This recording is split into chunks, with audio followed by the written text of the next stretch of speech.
Bonjour tout le monde, donc je vous retrouve pour une nouvelle vidéo et cette vidéo ce sera en fait pour vous montrer la décoration que j'ai réalisée sur les invitations que j'ai faites pour ma maman. Donc pour celles qui m'ont suivi déjà il y a quelque temps, vous savez que ma maman m'a demandé de lui faire ces invitations pour son anniversaire.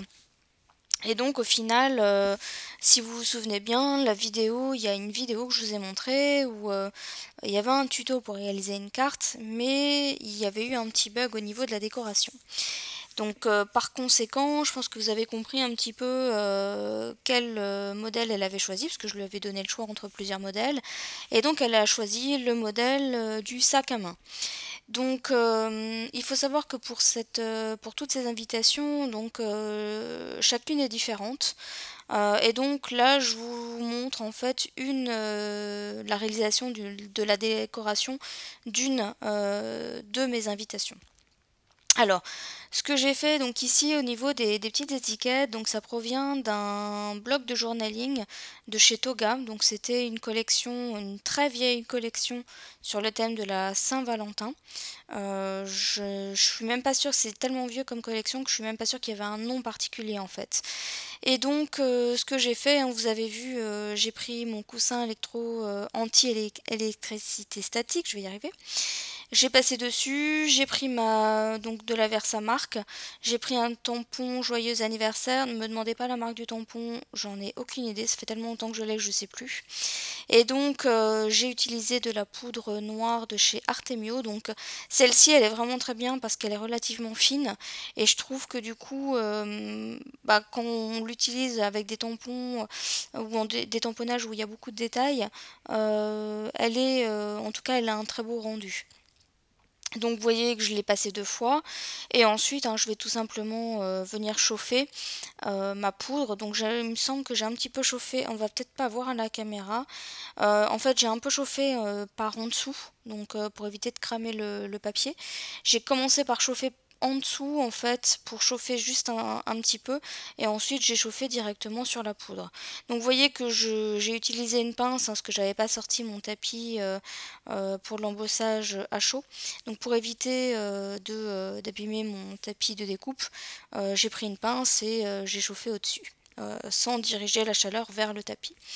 Donc là vous me voyez faire 2 étiquettes parce que effectivement j'étais en train de préparer une deuxième aussi invitation, mais comme je vous l'ai dit, vous n'en verrez qu'une sur cette vidéo.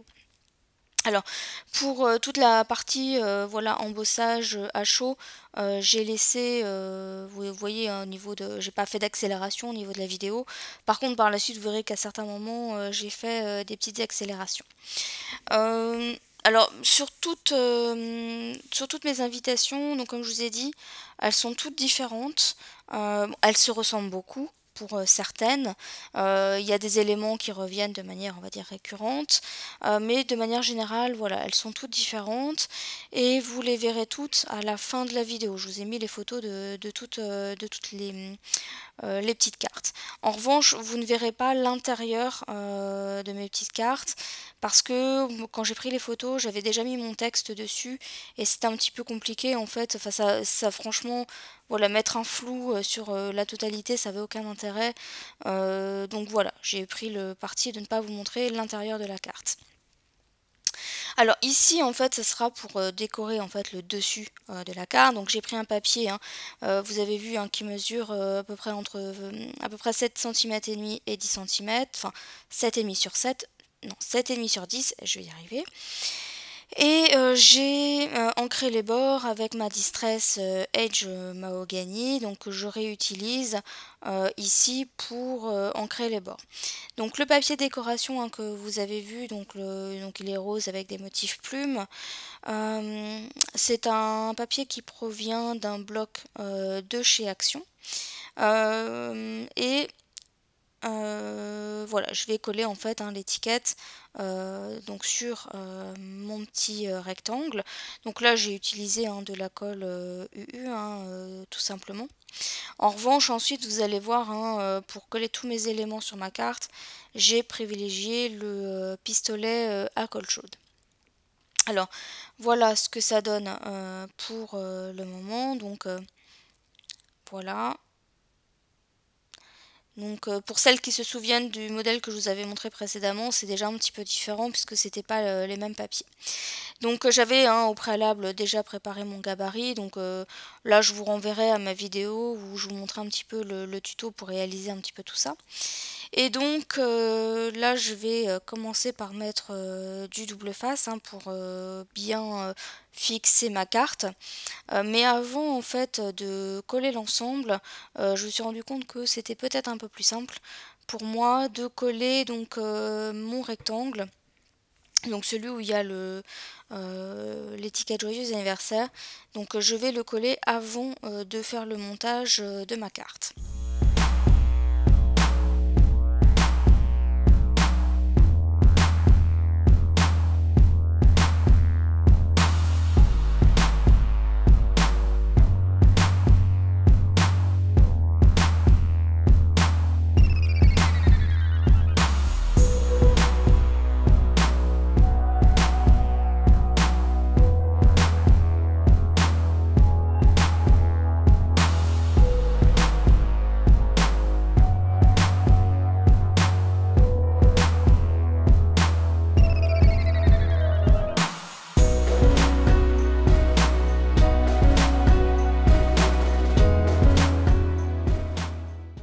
Alors voilà, donc là je suis en train de coller mon petit rectangle.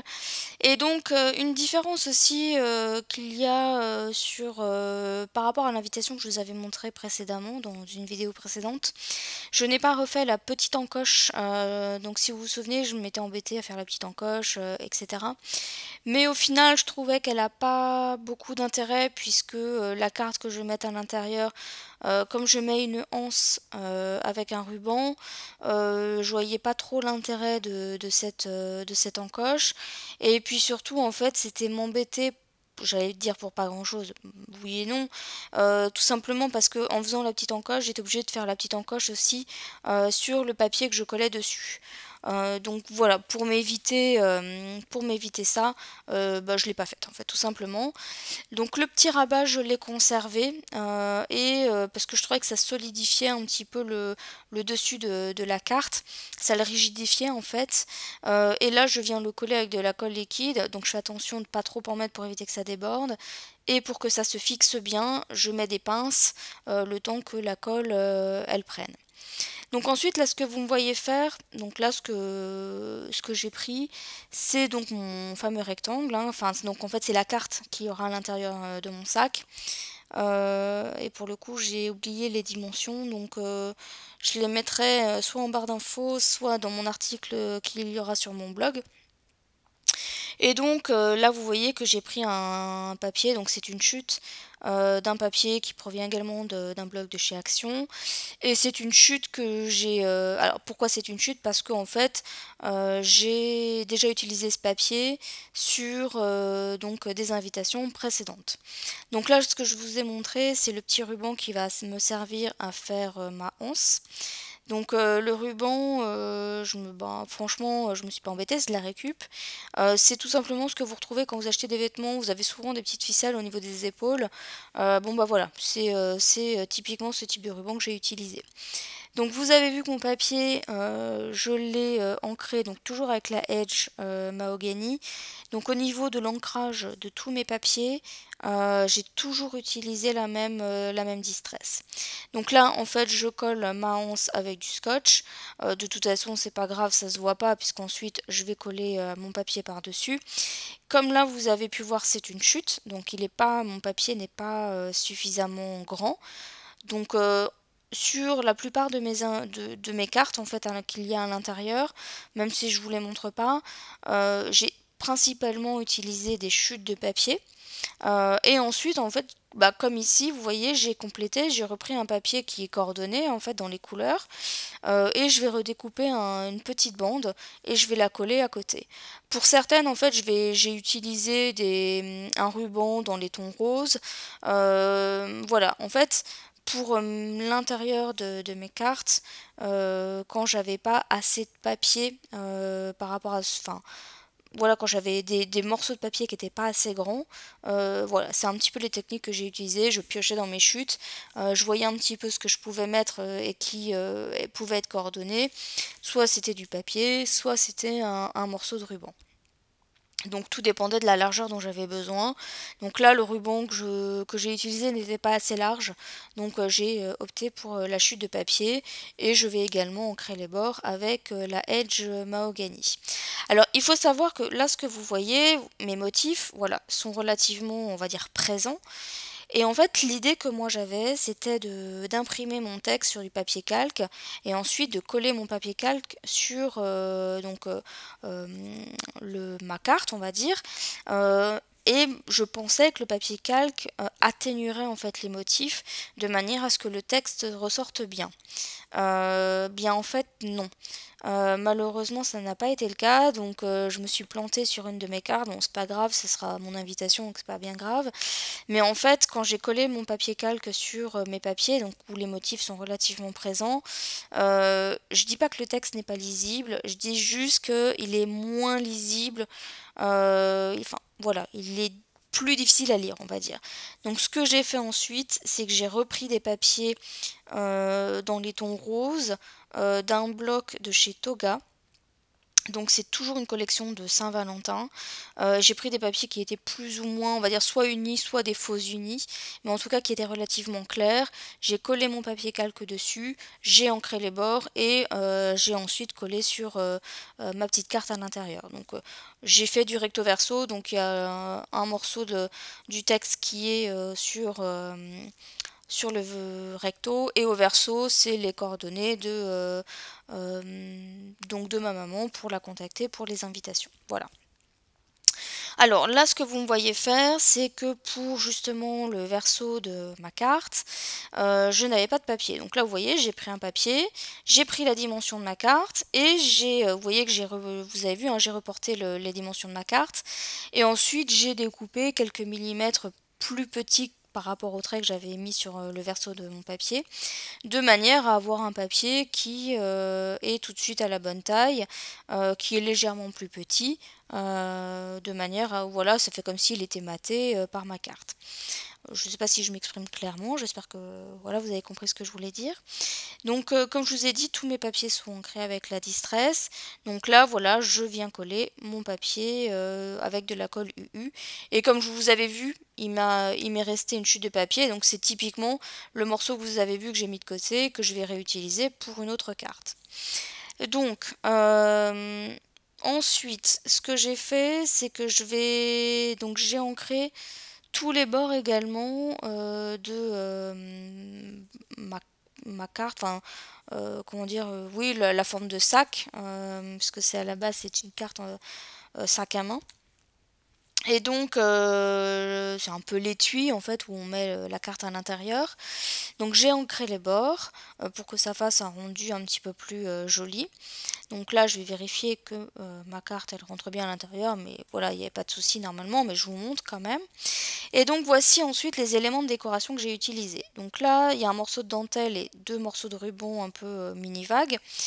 Là il y a les 3 fleurs, donc ça c'est vraiment les éléments récurrents. Donc les fleurs viennent de chez Action, les dentelles et le petit ruban également. Ça c'est des petits boutons que j'ai trouvés chez Cultura lors des soldes. Également le petit nœud que je vais vous montrer. Donc là c'était aussi, j'avais toute une boîte et voilà, ils étaient en solde chez Cultura. Donc là c'est un petit médaillon, on va dire ça comme ça. Donc là il est dans les tons noirs. Et là c'est des petites breloques que j'ai trouvées sur le site wish.com. Donc un petit ciseau et une petite machine à coudre. Alors juste pour la petite histoire, ces deux breloques, je les ai rajoutés, enfin les boutons breloques, je les ai rajoutés par la suite. Vous verrez aussi que j'ai mis sur certaines une épingle à nourrice. Tout simplement parce qu'au départ, ça devait être des invitations pour l'anniversaire de ma maman. Et au final, ça s'est transformé en invitation pour son anniversaire, mais également pour son départ à la retraite. Et donc il y aura quelques-unes de ses futures anciennes collègues, puisqu'elle n'est pas encore en retraite, mais ça ne devrait pas tarder, puisqu'il lui reste une semaine. Et donc, ma maman en fait travaillait dans le domaine de la couture, et donc elle souhaitait que j'intègre aux invitations des petits éléments qui rappellent un petit peu son métier. Donc c'est pour cette raison que j'ai rajouté donc ces breloques en forme de ciseaux et de machine à coudre et les petits boutons. Pour ce qui est du petit médaillon que vous avez vu, donc que je vous ai montré, hein, qui est dans les tons noirs, en fait j'en ai utilisé de deux couleurs, donc des noirs et des roses. Sur ces papiers-là, vu que les papiers étaient relativement, on va dire, clairs, j'ai utilisé plutôt les médaillons foncés pour que ça ressorte un petit peu mieux. Et là aussi, c'est des médaillons que j'avais trouvés à l'époque chez Nose. Et j'en avais plein de différents en fait sur la planche que j'avais acheté. En fait, il y en avait 6 et les 6 étaient différents. Donc là encore aussi, voilà, ce médaillon, on va dire que c'est un élément récurrent, mais il est différent en fait sur chacune de mes invitations. Vous allez voir également que sur certaines cartes, le papier que j'ai utilisé est plus foncé. Et donc là, en fait, j'ai utilisé des petits médaillons qui étaient de couleur rose. Donc là, vous constatez que je colle l'ensemble de mes éléments. Alors, sur cette carte, en fait, j'ai oublié de coller quelque chose. Je m'en suis rendu compte après coup et c'était trop tard. C'est que sur toutes les autres, j'ai rajouté une petite arabesque. Donc, pour celles qui ont un papier de fond clair, elle est noire.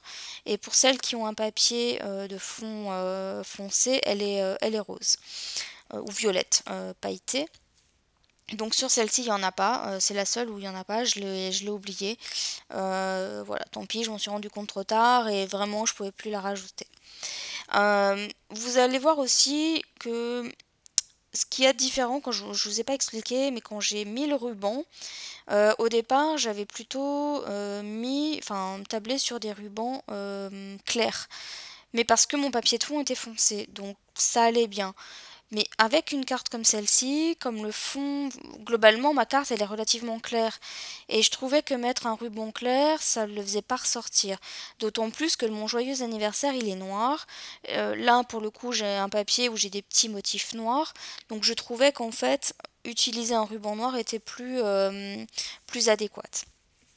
Donc voilà un petit peu pour ma carte. Alors je voulais juste vous préciser aussi que je vais mettre en ligne cette vidéo, donc elle sera en ligne dimanche, donc le 3 septembre.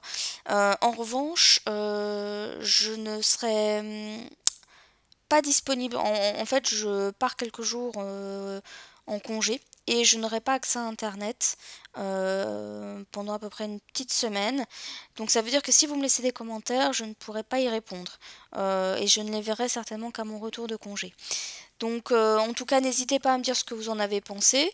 Même si vous laissez des commentaires, il n'y a pas de souci, hein, je vous répondrai par la suite comme je fais toujours. Donc voilà, j'espère que cette vidéo vous aura plu. N'hésitez pas à me dire ce que vous en avez pensé. Et ah oui, donc juste une petite chose, comme je suis en congé, je ne suis pas certaine que la semaine prochaine il y ait une vidéo. Voilà, je vais voir, mais je ne suis pas sûre d'avoir le temps de pouvoir faire un montage sur une autre vidéo. Voilà, donc voilà en tout cas pour aujourd'hui. Donc comme je vous le disais, n'hésitez pas à me dire ce que vous en avez pensé, ne vous inquiétez pas, je vous répondrai malgré tout à mon retour de congé. Donc pour ma part, je vous dis à bientôt pour une prochaine vidéo. Bye bye!